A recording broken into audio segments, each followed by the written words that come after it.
오늘 우리에게 주신 하나님 말씀은 마태복음 26장 47절에서 56절까지 말씀입니다.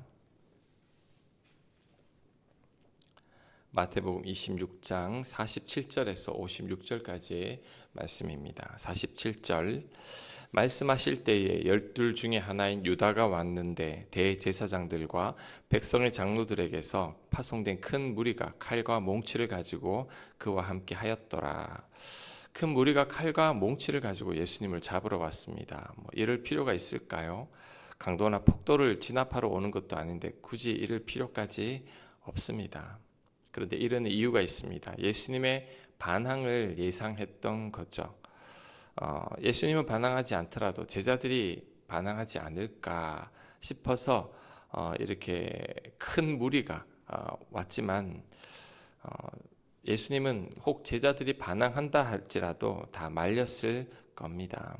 그런데 제사장과 장로들은 그렇게 생각하지 않는 거죠. 그래서 큰 무리를 보냅니다. 47절 중반에 보면 큰 무리가 칼과 몽치를 가지고 전쟁하듯이 이제 예수님께 나온 겁니다. 아마 이 큰 무리라는 단어를 봐서는 한 100여 명 정도 되지 않았을까 생각합니다. 이러지 않아도 되는데, 자, 사람들은 자기 수준대로 생각합니다. 종교 지도자들은 누군가 자신들을 잡으러 오면 자신들이 반항하고 저항할 것이기에 예수님도 저항할 것이라고 생각한 거죠. 이것을 우리에게도 적용할 수 있습니다.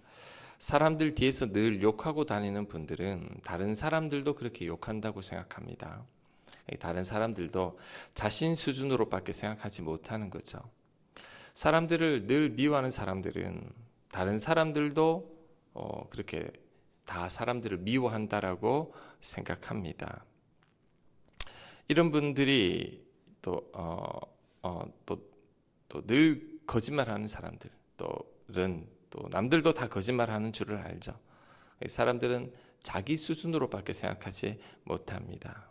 자, 이것을 좀 더 역으로 한번 적용해 보면 윤리적 기준이나 신앙적 기준이 너무 높으신 분들은 남들도 다 자신 정도가 되어야 한다라고 생각합니다. 그러니까 이런 분들이 예의 없는 분들이나 교회 내에서 믿음 없게 행동하는 분들을 보면 못 참습니다. 남들을 잘 배려하지 못하거나 또 눈치 없는 사람들을 봐도 잘 못 참죠. 자, 이런 분들은 기준이 너무 높아서 문제입니다. 이런 분들 밑에서 자녀들이 자라게 되면 고달프죠. 이제 부모님의 기준이 너무나 높기 때문이죠. 간섭하고 늘 혼내고 늘 잔소리하죠. 자, 그런데 이렇게 반문할 수 있습니다. 아니, 목사님 예의 바르고 신앙적인 게 무슨 문제가 있나요? 문제 없죠. 예의 바를수록 좋고 신앙심이 깊을수록 좋습니다. 하지만 문제는 뭐냐면 나의 높은 수준으로 다른 사람들을 함부로 판단하거나 정죄한다는 거죠. 자, 이것은 미움이고 사랑이 아닙니다. 이런 태도를 하나님께서 기뻐하지 않으십니다. 여러분, 모든 사람이 다 나와 같을 순 없습니다. 그런데 내가 가진 기준으로 사람들을 함부로 판단하거나 정죄하면 어떻게 되겠습니까? 이런 마음에는 사랑이 하나도 없습니다. 그렇다면 가장 큰 계명을 어기게 됩니다. 우리는 내 기준과 잣대로 다른 사람들을 보고 평가해서는 안 됩니다. 우리는 예수님을 자신들의 기준과 방법으로 대하는 이 제사장들과 장로들을 보면서 우리는 이렇게 해서는 안 되겠다라는 것을 깨달아야 합니다. 이런 사람들은 세상 중심에 내가 서 있는 사람이죠. 이것은 보이지 않는 교만입니다. 자기 생각과 자기 뜻이 확고해서 그것에 반대하는 사람들을 보면 이제 못 참는 거죠. 그런데 여러분, 이래서는 안 됩니다. 교만이죠. 스스로를 의롭게 여겨서 서기관과 바리새인들 같은 사람이 될 가능성이 많습니다. 자, 우리는 모든 이들을 하나님의 시선으로 봐야 합니다. 내 눈으로 봐서도 안 됩니다. 내 눈으로 보면 결국 내 기준으로 세상을 보기 때문에 내가 법이 되는 거죠. 그래서는 안 됩니다. 우리는 하나님의 시선으로 세상을 보고 세상 사람들을 보고 또 성경 말씀을 잣대로 모든 것을 평가해야 합니다. 내 기준, 내 안경으로 이제 다른 사람들을 절대 강요해서는 안 됩니다. 48절 예수를 파는 자가 그들에게 군호를 짜 이르되 내가 입맞추는 자가 그이니 그를 잡으라 한지라. 예수를 파는 자가 유다를 말하죠. 49절 곧 예수께 나와 랍비여 안녕하시옵니까 하고 입을 맞추니. 유다가 예수님을 잡으러 온 병사들에게, 그 병사들은 예수님이 누군지 잘 모릅니다. 그러니까 예수님이 누군지 내가 알려주겠다라고 말하면서 내가 입맞추는 그 사람이 바로 예수님이다라고 말합니다. 지금 유다는 믿음을 거의 상실했습니다. 모든 것을 다 알고 있는 하나님의 아들을 속이려 하는 거죠. 어제도 누군가 나를 팔리라 라고 했을 때 유다가 이미 은30에 팔 것을 계획하고 나서 예수님께 이런 말을 하죠. 나는 아니지요. 나는 안 팔지요. 이미 팔고 나서 그런 질문을 하는데 얼마나 뻔뻔합니까? 오늘 또 예수님을 속이려고 합니다. 여러분, 한번 죄를 짓기 시작하면 걷잡을 수 없는 것 같습니다. 작은 죄가 큰 죄를 연속적으로 부르게 되는 거죠. 다윗이 눈으로 범죄하더니 간음하게 되고 결국 살인까지 하게 됩니다. 하나님의 사람 다윗도 이렇게 되었다면 우리도 그렇게 됩니다. 특히 죄로 인해 궁지에 몰렸을 때 우리도 이렇게 됩니다. 우리도 유다처럼 뻔뻔한 사람이 될 수 있습니다. 절대 자만해서는 안 됩니다. 자, 여기서 한 가지 더 생각해 보겠습니다. 왜 하필 유다는 입맞춤으로 예수님을 알려주시는 걸까요? 그 병사들에게 저 사람이다 라고 그냥 손으로 가리키면 안 됩니까? 이유가 있습니다. 아무도 모르게 예수님을 팔기 위해서죠. 그러니까 남은 제자들이 유다가 예수님을 배반하려고 팔았다라는 것을 알면 그 제자들이 가만히 있겠습니까? 가만 안 있죠. 그래서 유다는 그것이 두려운 거죠. 그래서 예수님께 인사하는 척하면서 예수님을 알려주면서 자신이 예수님을 팔았다라는 것을 숨기려는 거죠. 참으로 악한 거죠. 예수님을 이렇게 야비하게 속이려고 하다니 참으로 악하고 간교한 유다입니다. 그런데 유다가 생각하지 못하는 게 있습니다. 다 속여도 하나님과 예수님은 못 속이죠. 다 알고 있다는 사실을, 하나님께서 다 알고 있다는 사실을, 예수님께서 다 알고 있다는 사실을 유다가 망각하고 있습니다. 결국 후에 그것을 깨닫고 죄책감에 스스로 목숨을 끊고 맙니다. 이런 유다를 보니까 가인이 생각납니다. 가인이 아벨을 죽인 후에 하나님께서 가인에게 가인아 네 동생 아벨이 어디 있느냐라고 물었을 때 가인이 이렇게 말하죠. 내가 내 동생을 지키는 자입니까? 왜 나한테 동생이 어디 있냐고 물으십니까? 하나님께서 얼마나 기가 막혔을까요? 가인이 아벨을 죽이는 것을 하나님은 다 알고 계시는데 그것을 가인에게 물었더니 시침이 뚝 떼고 내가 내 동생을 지키는 자입니까? 내가 어떻게 압니까? 이렇게 대드는 것. 하나님 얼마나 이 마음이 아팠을까요? 여러분, 인간은 악해지면 이렇게 됩니다. 인간이 악해지는 것은 한순간입니다. 그러니 우리도 절대 자만해서는 안 됩니다. 이 유다도 여러분 한때는 예수님께서 가장 신임했던 한 명의 제자들 중에 한 명이었습니다. 그런데 한순간에 이렇게 변한 거죠. 그러니 우리는 늘 조심해야 됩니다. 50절 예수께서 이르시되 친구여 네가 무엇을 하려고 왔는지 행하라 하신대 이에 그들이 나와 예수께 손을 대어 잡는지라. 유다의 악함을 아시고도 순응해 주시는 예수님이십니다. 이때 예수님께서 부르시는 호칭이 마음을 울립니다. 친구여. 저 같으면 야 이 나쁜 놈아 어떻게 네가 나를 팔 수 있느냐 이렇게 말할 것 같은데 예수님은 친구여라고 말합니다. 예수님은 이런 유다에게 친구라고 부르며 하던 일을 계속하라고 말씀합니다. 어떻게 보면 유다를 감싸주는 행동이죠. 다른 제자들이 눈치 못 채도록 끝까지 유다를 지켜주시려는 것 같습니다. 예수님의 이런 행동이 이제 우리 마음을 더 아프게 하는 것 같아요. 그 제자가 자신을 팔고 거짓 입맞춤을 했을 때 드러낼 수도 있는데 그때 다시 눈 감아주고 친구야 네가 하려던 것을 계속해라 라고 다른 제자들이 눈치 못 채게 해주는 거죠. 예수님의 이런 넉넉한 마음, 덮어주는 그 마음 우리가 본받아야 하지 않을까 생각합니다. 우리는 들춰내길 좋아하죠. 네가 잘못했느니, 네가 이렇게 잘못해서 이런 어려움을 겪느니 남 탓하고 원망하는 게 우리들인데 정말 스승을 배반하는 이 제자의 허물도 덮어주려고 하는 이 예수님의 모습이 참 우리를 부끄럽게 합니다. 51절, 예수와 함께 있던 자 중에 하나가 손을 펴 칼을 빼어 대제사장의 종을 쳐 그 귀를 떨어뜨리니 이에 예수께서 이르시되 네 칼을 도로 칼집에 꽂으라. 칼을 가지는 자는 다 칼로 망하느니라. 너는 내가 내 아버지께 구하여 지금 12군단 더 되는 천사를 보내시게 할 수 없는 줄로 아느냐? 내가 만일 그렇게 하면 이런 일이 있으리라 한 성경이 어떻게 이루어지겠느냐 하시더라. 자, 칼을 들고 귀를 자른 자가 바로 베드로입니다.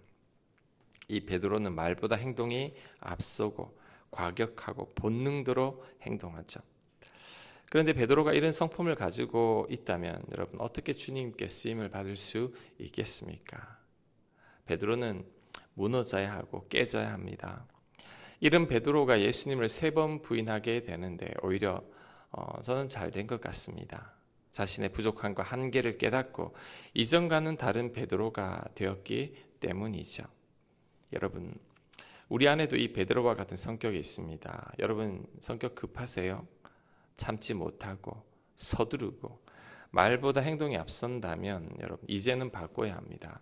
하나님의 사람은 절대 급하지 않습니다. 잘 참습니다. 서두르지 않습니다. 말도 함부로 하지 않고 행동도 함부로 하지 않습니다. 그 전에 더 깊이 생각합니다. 자, 이런 우리가 되어야 합니다. 예수님은 오늘 이 모습을 볼 때 얼마나 참는지 알 수 있습니다. 정말 하나님의 아들인데 하늘의 천군 천사를 부르면 이 군사들 그냥 한꺼번에 다 쓸어버릴 수 있죠. 하지만 예수님은 그렇게 하지 않습니다. 참습니다. 왜요? 하나님의 뜻을 이루기 위해서인 거죠. 55절, 그때 예수께서 무리에게 말씀하시되 너희가 강도를 잡는 것 같이 칼과 몽치를 가지고 나를 잡으러 나왔느냐? 내가 날마다 성전에 앉아 가르쳤으되 너희가 나를 잡지 아니하였도다. 그러나 이렇게 된 것은 다 선지자들의 글을 이루려 함이니라 하시더라.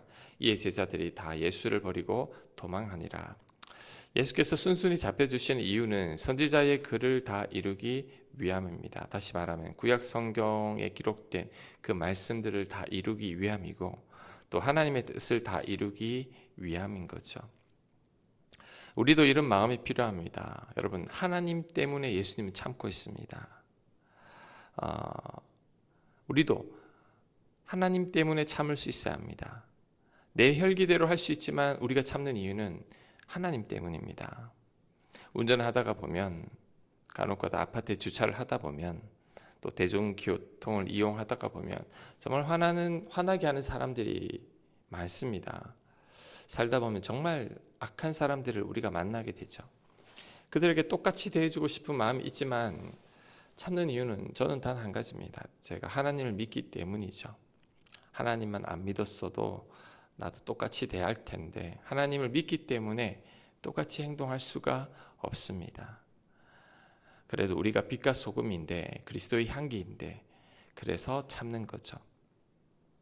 참을 수 없을 때 여러분 참으신 예수님을 생각하십시오. 오늘도 참습니다. 십자가상에서도 참습니다. 네가 하나님의 아들이라면 내려와봐 라고 조롱할 때도 참았습니다. 왜요? 하나님의 뜻을 다 이루기 위해서죠. 하나님의 뜻 때문에 참는 겁니다.